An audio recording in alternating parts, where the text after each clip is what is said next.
Okay, ngayon, na-solve ko na siya. Kasi, how? So, how did I solve it?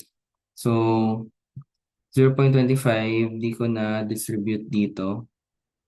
So, 0.25, pag iaano mo yan, makukuha mo yung value ng P, which is 140.3128864 newtons. So, that is the answer, yung P. Okay? Tapos, next. Sabi niya dito, the uniform tin pole has a weight of 30 pounds and a length of 26 feet. If it is placed against the smooth wall and on the rough floor in the position of D equals 10 feet, will it remain in this position when it is released? The coefficient of static friction is U static equals 0.3. So, yung gagawin lang natin dyan is si U static natin, ay, hindi. Kailangan muna natin gawin yung Pythagorean theorem.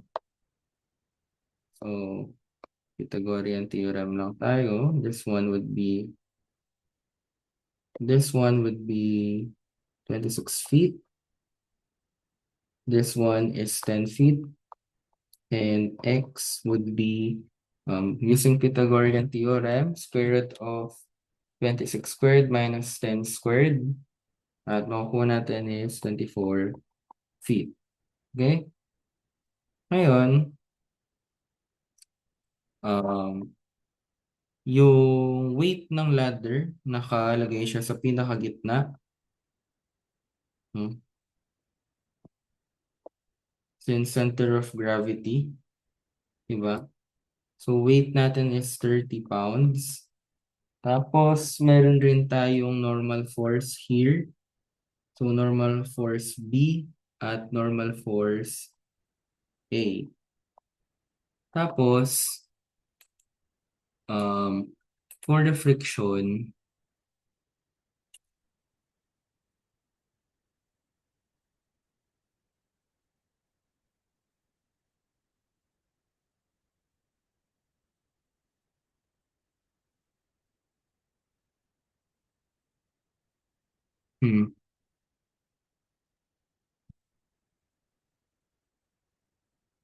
yeah, 30 pounds, diba?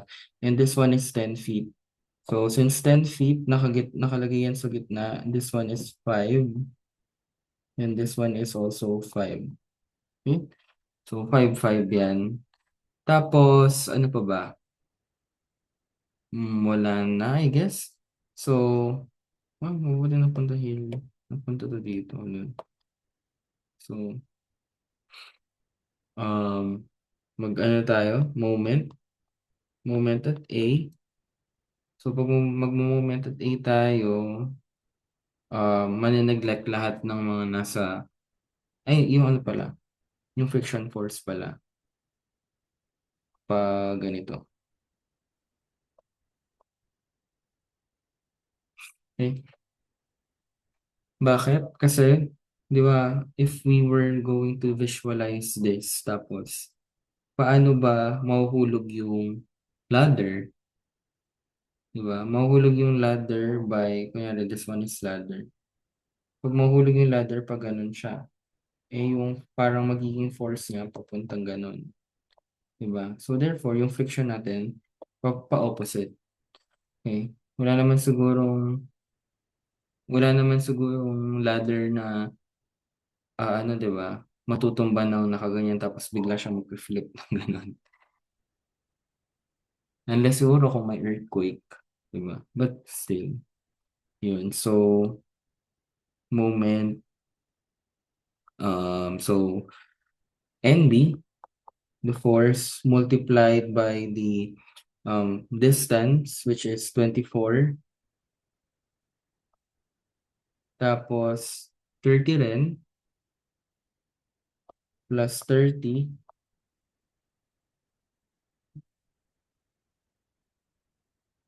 okay, wait lang. Hindi ko pala na-take into account yung counter and if clockwise and counterclockwise. So, NB, pag ganun. Okay, so clockwise and 30 pag ganyan, magka-counterclockwise siya. Counterclockwise, so negative. So, negative 30 multiplied by 5 equals 0. So, negative 150. So, ililipat 150, 24 NB. So, NB is equal to 150 divided by 24. And the answer is 6.25 LB, pounds. Tapos, summation of fx and fy na. So, yung fx natin is, so, of course, NB, positive. Tapos, friction force natin minus F equals 0. So, NB natin is, of course, 6.25. Therefore, F natin is equal to 6.25 pounds. Ngayon, summation of Fy tayo. Huwag kakalimutan this are all equal to 0. So, Fy, so 30 pounds pababa, NA pataas. So, 30 pounds pababa plus NA pataas equals 0. So, NA is equal to 30 pounds. And using Fmax, no, equals mu S, and yung mu natin is equal to 0.3 daw.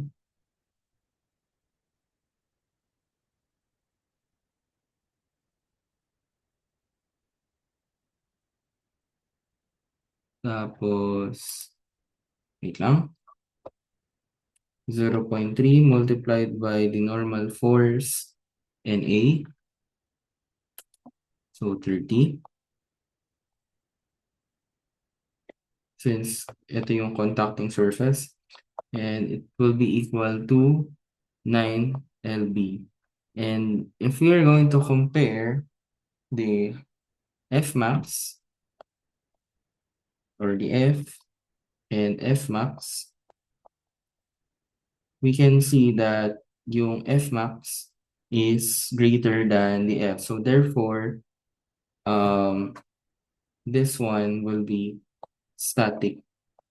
So yung tanong dito, sabi niya dito, if it is placed against a smooth wall and on the rough floor in the position D equals 10 feet, will it remain in the position when it is released?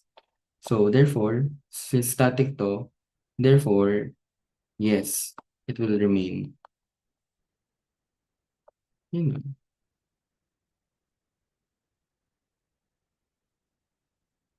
Next.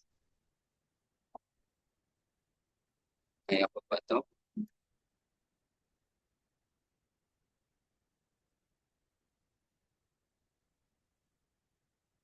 Hmm.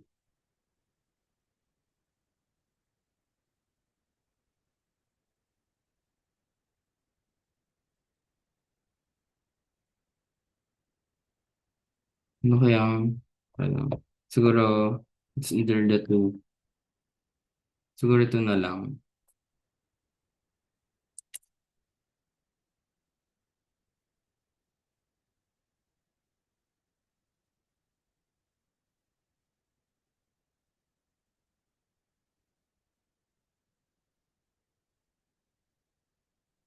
Okay, ito na lang siguro.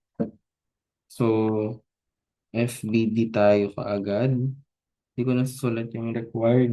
So, ano ba? Okay, determine the friction force lang naman. Ayan, friction force at B. So, oops. Ayan. Oops. Create shape.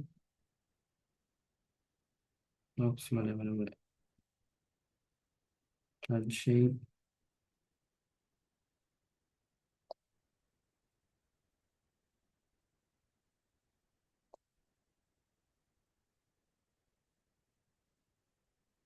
tayo ng shape. So, yan. Tapos, meron tayong 200 kilogram mass or should I say ano na lang? Okay. Para visually represent natin.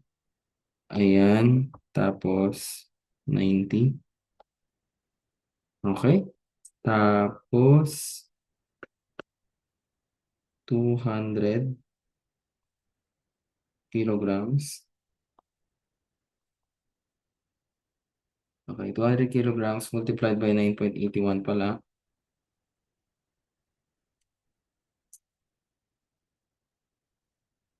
1962.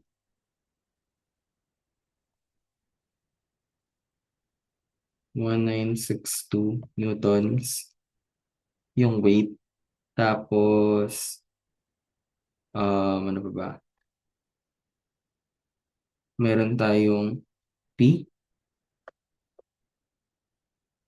So, yung P daw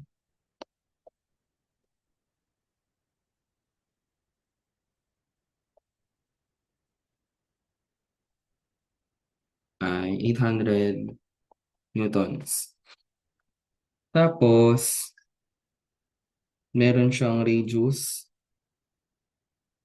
Meron siyang radius na 4. So, ito na lang.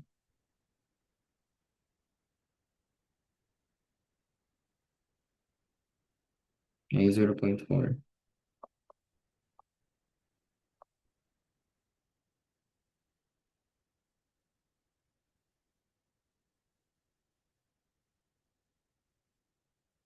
Tapos, ano pa ba? Normal force. Of course, since nasa wall.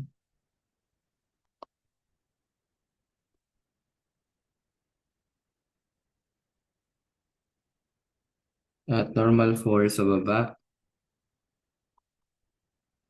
At of course, friction force. Okay.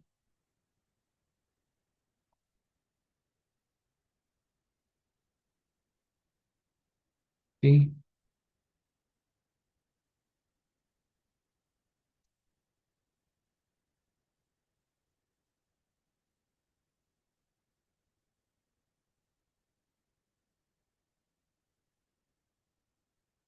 Okay. You might ask bakit ano. Hindi. Okay na pala. Ayan. So, yung gagawin na lang natin is solve this using summation of fx. So, summation of fx, of course, meron tayong 800 newtons. Ay, fx pala. So, friction minus yung Na equals 0. Tapos, summation of Fy equals 0. So, meron tayong NB pataas. Meron tayong negative 1962 na pababa. Tapos, meron tayong plus 800 newtons pataas. So,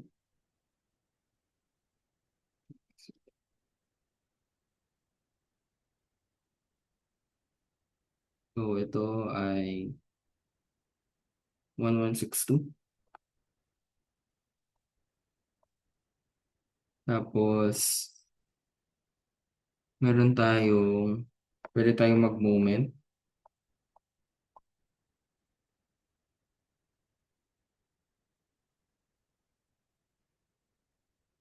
Ayan, mag-moment siguro tayo at point G na lang. Okay. So,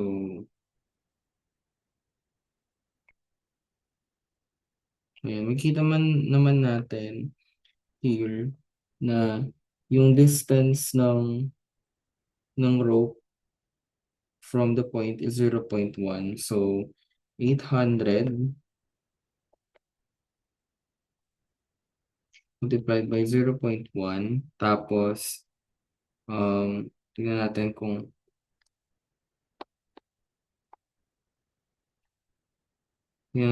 mag-aano siya. Okay, clockwise. So, positive. Tapos, plus, friction, oo. Multiplied by 0.4 equals 0. So, 80 divided by 0.4.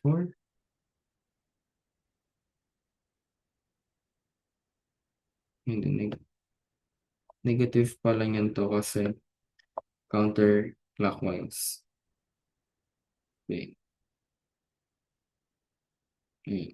Paganda. Okay, counterclockwise. So, nilipat ko to. 0.4 FB equal to 800 times 0.1. So, 80 divided by 0.4. FB is equal to 200 newtons. At yung NB natin is 1162. Okay? Ngayon, using Fmax, so static natin is 0.3 yata. Okay, 0.3 nga. Multiplied by the normal force, which is 1162.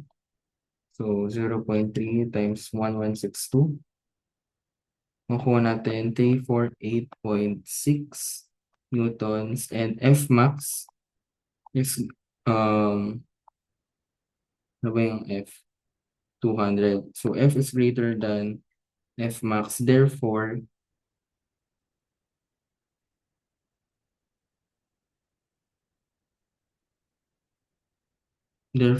static. And yung friction natin is really 200 newtons. So, ayun na lang. Hopefully, may natutunan kayo. And guess that's all.